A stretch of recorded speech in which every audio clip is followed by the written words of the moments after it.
Welcome back everybody into another weekly recap. As you can see here, this is the result of the first week of May. As you can see, we are coming into a minus 1.1%. So it's basically break even. It's just a minor loss from the start. It's been exactly 10 trades during this week. A win rate overall of 30%, risk to reward of 1.7, and yeah, as you can see, almost break even, almost a win, and I'm going to talk about it now in a few minutes. As you can see, only one break even trade because my rule was to not to leave the trades running either to win or to stop loss, and as you can see, that's quite fascinating to me that I had a 6 losses streak, and we're going to see them individually. The one worse than the other. I have like a couple, maybe 2-3 trades that were actually good, but most of them were just trash trades. As you can see, also one other thing that I want to point out is that today's results highly could have shifted and changed the results of the week because this trade that we're going to see last is the one that went to break even because I manually put it, but that's also when I could have had a win, so I could have won. As you can see, this is the hypothetical result if I would have been winning the 30 pips that I was deserving as per my trade entry, that simply I didn't let it run. As you can see, would it be almost a 1% win overall? No, of course it will not change much, but it makes like a 15. It's like exactly a 15 euro difference because coming from -8 up to +8. And one of the most important thing that I actually like about it is that with this win, sorry about that, what I would achieve is a 40% win rate. So even in a week such a awful week that was started very good, and we're going to see it in a really soon, I promise. Even with a start like this, then these 6 losses in a row, I could have still have a profitable week and have a good profitable win rate. 40% win 1 to 2 risk to reward. It will mean a nice and profitable week. And as we're going to see next, also the actual trades that I won would have gone to at least 1 to 3 risk to reward. So let's jump into them and let's see them. First of all, yeah, I wanted to show you also on my Forex book, that I had a nice growth during the first few days, up to 3.7% for the week. Then I had 2 days where I still didn't have any rule about maximum loss during the day. Now I have a 2% rule of the day. So I dig down to -2.7%, and today I managed with a nice win to get around break even. I could have gone out at least at break even, as you can see, +1% of the week with the last trade. So let's jump into it. So as you can see here, this is Monday. This was a week full of data and full of reports. So as you can see, I waited, even though the price action gave nice bullish movement during the start of the day. I only took this sell after the big news. It was a PMI. I started seeing the shift in bias over here and over here, but I only took this sell, and as you can see, the candle opened very fast, a couple of minutes, and then with the when I saw the momentum exhausting and I saw this candle flipping, it was around 50% of the move.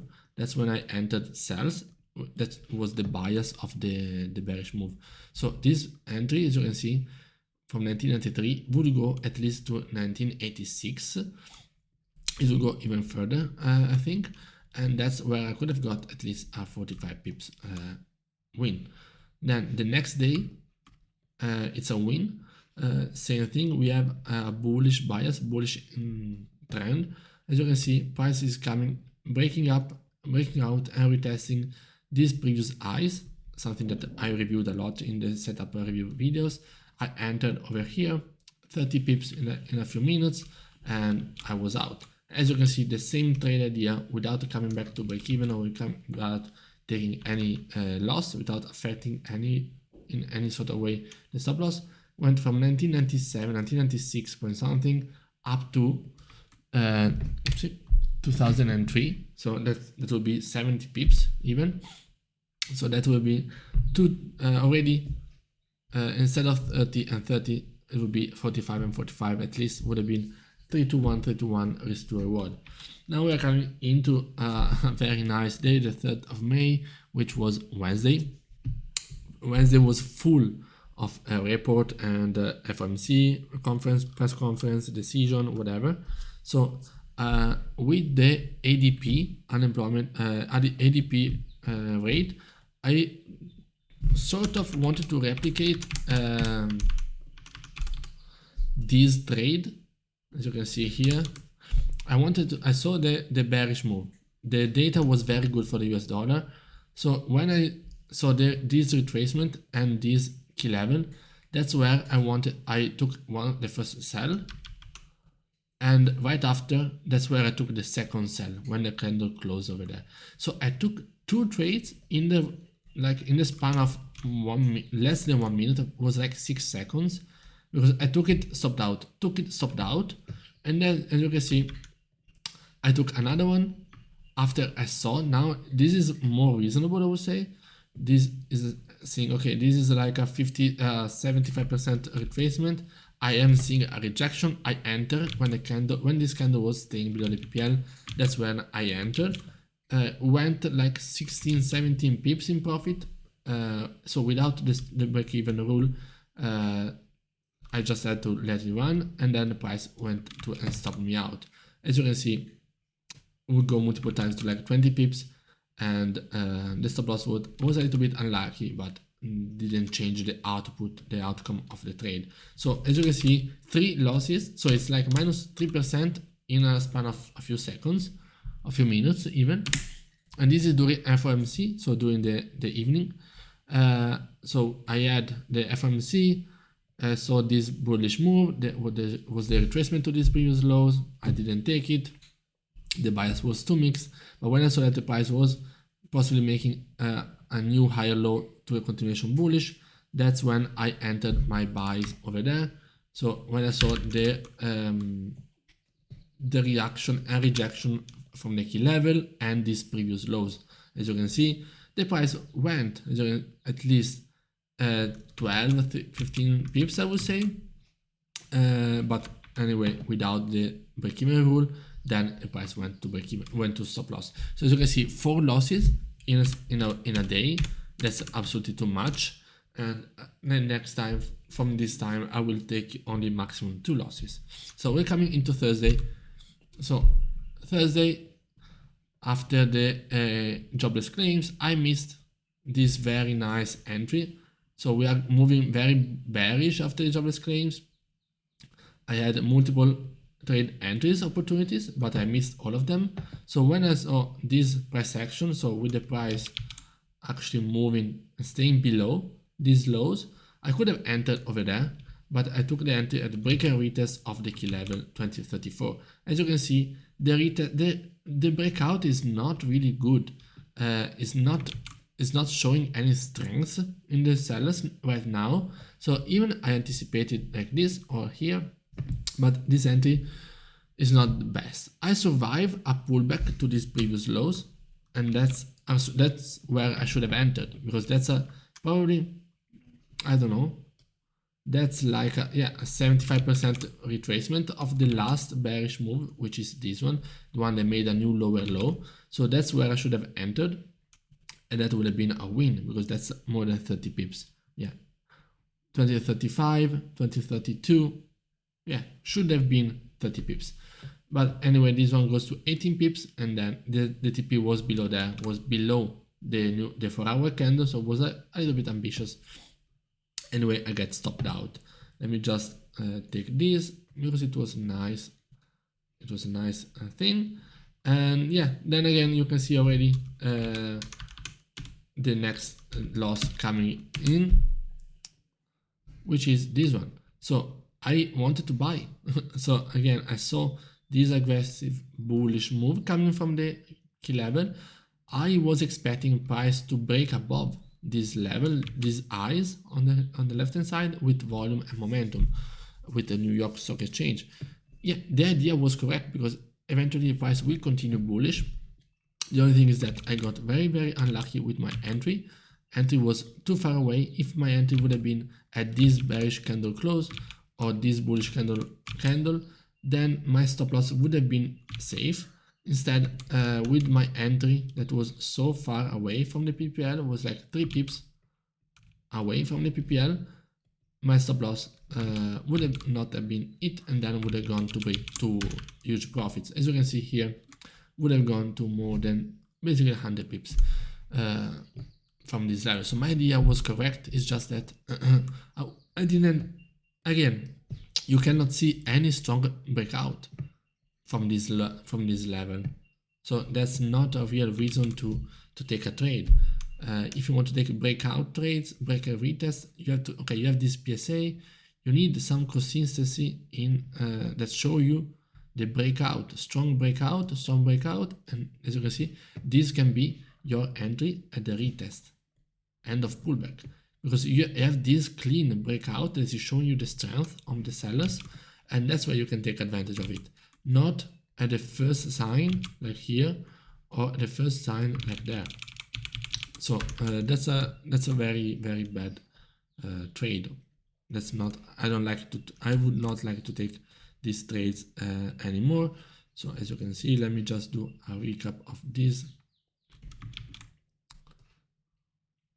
Okay.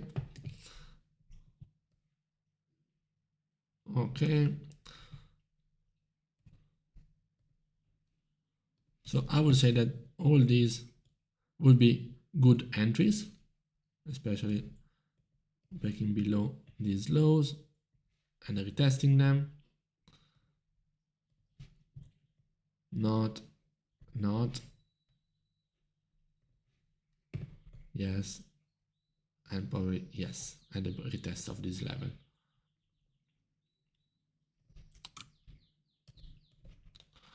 Oopsie. Okay, so let's continue. And this was yesterday, so we're coming into today. Today, same thing. We have news and NFP, very strong data. This was the open. I missed a trade over here that I'm going to show you probably. I don't know if I have it. I'm going to show you that.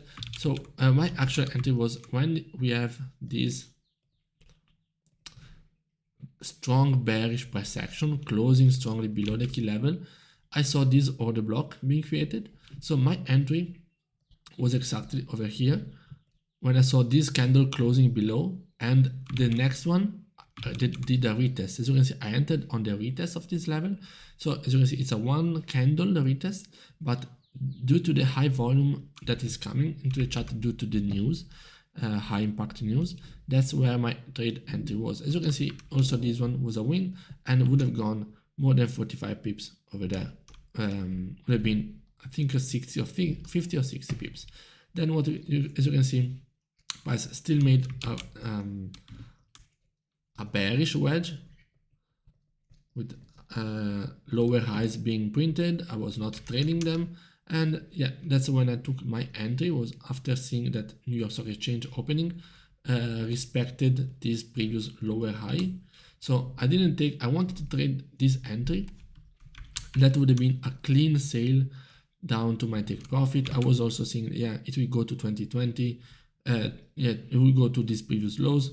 2020 was around here, because I think I missed also this trade. Yeah, I saw this one as well. Not this one. Yeah, it will go to 2010. No, okay, not 2020. Okay. So I took my entry over there. I missed this entry over here. So I took it at the break and retest of the PPL, and also as you can see, it's below these lows.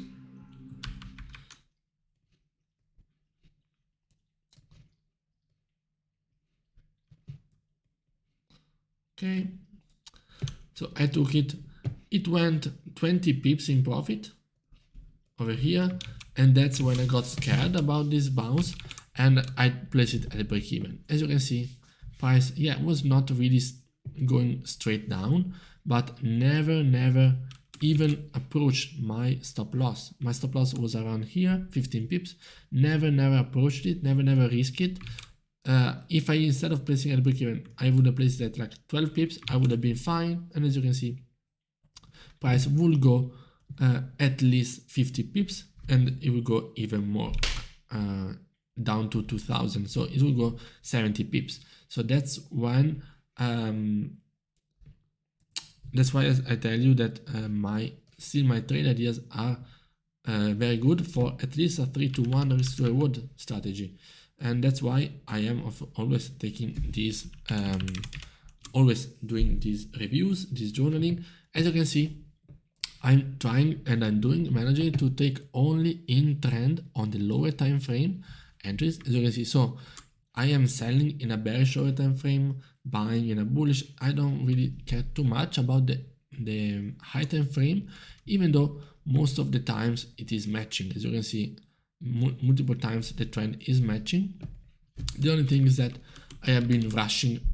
These losses were quite poor quality wise, I would say.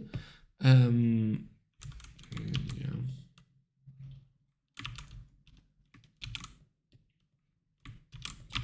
They were quite poor, and yeah, they are, as you can see, I would have gotten more profits if I had a TP 1-3 instead of a 1-2. This would be 30, this would be 90, and yeah, I actually was losing because this win with my rule would have been a nice win, but I actually counter manage it. I actually over manage it. So as you can see, as I told you, I'm quite happy about it because, as I told you, it's very simple for me. No, it's not very simple, but I can confidently say that a 40% win rate, it's attainable. And even with so many losses, poor losses, I can still end the week good and take maybe 2 wins and then end up in a good profit. So as you can see here, this was the week. So if I actually manage to take out these 2 losses and only lose these 2, and maybe I do my 30 because I take my wins, that would have been a very profitable week. Even if I don't only win this one, the other one is break even, it's still a profitable week compared to the one that I actually got, which is minus 8 euro. So nothing is lost, nothing is bad, but still something to think about. Avoid this and avoid the rush trades, because as you can see, it's something very important to notice that average loss in pips is not 50. The average win is very close to 30, but the average loss, most of the times doing the very stupid losses, it's always more, at least 1 or 2 pips more than what I should lose, because it's a high volatility, it's very, maybe there's a spread, compared to the wins that are always 30 pips flat. And yeah, that's not good, because it's, yeah, it should be a 1-2 risk to reward. Even if I place like this and do like this, it's still not 1-2. Still, this difference is not good, even though I'm always using the same lot size. As you can see, the losses can be almost 2/3, 75% of the wins. Yeah, and that's not good, unless I lose only 15 pips, and then of course also depends on the change between euro and dollars, but it's also 15 pips and 30 pips is not the double in euro. So that's something that I really need to improve and to work on. And yeah, that's the final week. And of course, guys, I will see you the next time.